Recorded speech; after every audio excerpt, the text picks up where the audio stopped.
In Part 8, I discussed some of the issues surrounding the slag and the lead button.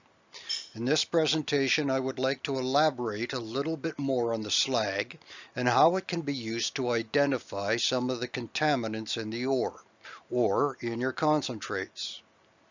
I'm Rob Boyko, Boyko Mineral Exploration, and welcome back.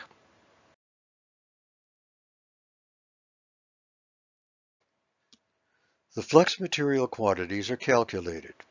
We do this in order to try and form the ideal slag. That is, a slag whose properties are considered ideal. First of which is that the slag must have a low formation temperature, and it must also have a pasty texture at or near this formation temperature. At the end, at the finish temperature, prior to pouring into cone molds, the molten solution needs to be very thin and fluid-like. This molten solution must be able to totally decompose the ore or the concentrate. However, it must not have any capacity to dissolve the precious metals.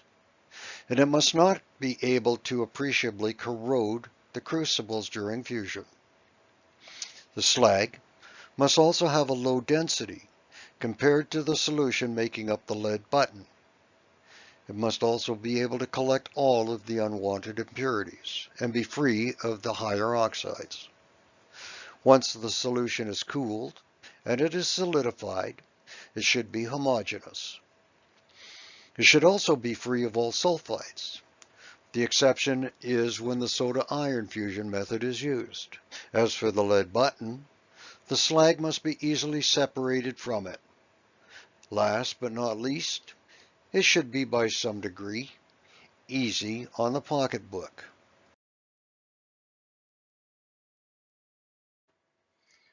To a mineral assayer, the slag color may not be of prominent importance, but to a small prospector or miner trying to do some of their own analysis, it may be of great help in determining the possible contaminants in the sample. The collection of the precious metals is based on the calculations and the fine-tuning of the resulting flux constituents. There are other methods of determining what may be in the ore concentrates, which will be discussed in a future presentation. However, the slag color will help in the determination of the ideal slag properties to be used. The slag formation is determined by the silicate degree, which will be discussed in the next presentation. It is an important subject, but for now, let's look at the colors that determine what your contaminants may be.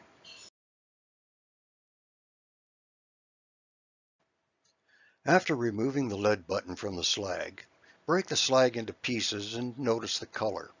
The slag in this example does not have the usual features that would coincide with an ideal glassy slag. Most of the slags will display the feature when broken, but will be brick red in color. The brick red color, depending on the amount of contaminant, will vary as shown. The minute amount of green indicates a small amount of iron. This concentrate would have contained little to no iron.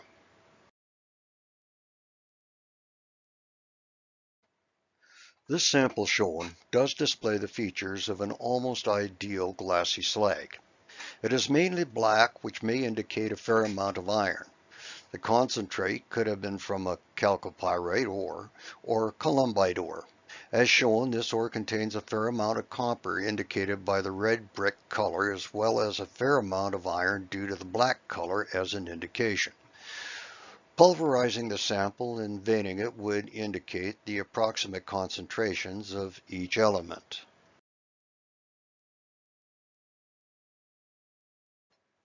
In this example, you can say that it's a guessing game. The black color being the indicator could be either manganese or a high concentration of iron. The concentrate could have some bigsbite mixed with it. Now, bigsbite is a manganese ore. In addition to, there are silver ores that also contain manganese. Without analytical laboratory analysis, it would be very difficult to know what you may have. The chemical analysis of the Pachica mine silver ore is shown. The manganese content is 1.6%, whereas the iron is 2.9. Incidentally, the silver content is roughly 8.6%.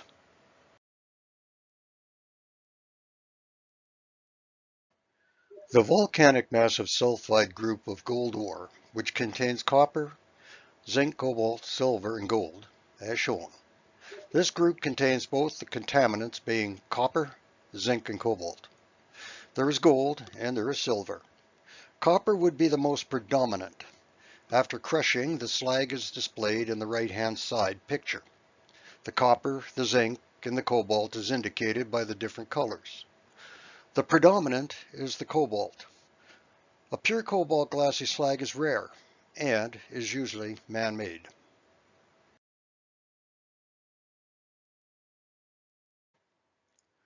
With ore such as lead sulfide, which is galena, one would have to add additional niter to inhibit the formation of excess lead.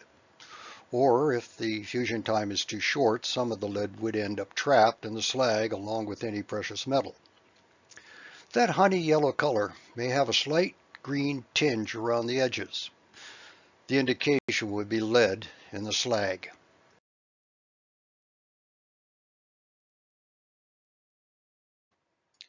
When a white or even an opaque slag constituent is found in the slag, it becomes a guessing game. There are a couple of tests that can be done to identify some of the material, but it is difficult, if not impossible, without instrumental analysis. Each of these are gold-bearing ores. By knowing the ore's chemical formula, one can calculate the amount of flux constituent in order to produce that ideal slag. Some optimization may be needed if these constituent concentrations are known. More on the calculations are discussed and shown in a future presentation, as well as other methods of pre-testing for the contaminant identification.